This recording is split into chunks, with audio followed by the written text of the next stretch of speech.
महाराष्ट्र में भक्त हुए श्री त्रिलोचन जी, परम संत सेवी, श्री पंडरीनाथ भगवान के चरणों में ही रहते थे।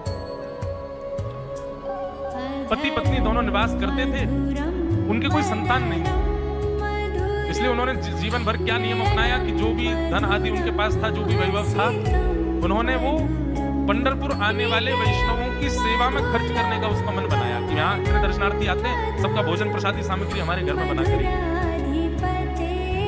तो श्री त्रिलोचन जी पंढरपुर आने वाले दर्शनार्थियों को घर बुला करके प्रेम से भोजन पवाते थे, और जितने भी दर्शनार्थी दर्शन करके पंढरपुर से जाते थे वो अन्य संतों को कह देते, बोले कहाँ जा रहे हो? बोले पंढरपुर जा रहे हैं। बोले भैया पंढरपुर जा रहे हो तो त्रिलोचन जी के यहाँ जाना, उनके यहाँ भोजन प्रसादी बहुत बढ़िया संतों के अनुकूल बनाते हैं।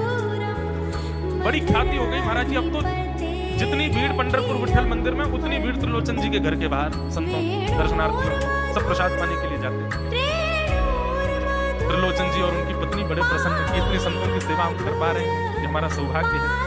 धीरे धीरे दोनों वृद्ध अवस्था को प्राप्त हो गए, दोनों वृद्ध हो गए तो अब इतनी सामग्री बना नहीं पाते, कोई सेवक नहीं था, स्वयं बनाते थे पति पत्नी मिलकर। अब तो ऐसा हो जाता कभी कभी दाल लग जाती, जल जाती, रोटियां सेकते तो रोटियां जल जाती। वृद्ध अवस्था, थक भी गए थे बहुत ज्यादा, तो प्रसाद पवाते तो थे, संत जन बेचारे प्रेम से स्वीकार तो करते, पर अब स्वाद नहीं होता था तो बेचारे जैसा था उसको पाते, थोड़ा बहुत पा करके चले जाते। धीरे धीरे संतों का आगमन अब कम होने लगा। त्रिलोचन जी इस बात से बड़े परेशान हो गए, बोले भैया संत हमारे घर से आना बंद हो गए, हम क्या करें? तो श्री त्रिलोचन जी महाराज ने बाहर एक बड़ा सा कुछ होर्डिंग जैसा लगा दिया, उस पर लिख दिया कि अंदर कोई संत सेवा आदि के लिए एक सेवक की आवश्यकता है, अगर किसी के अंदर सेवा भाव हो तो वो आकर के भीतर संपर्क करे।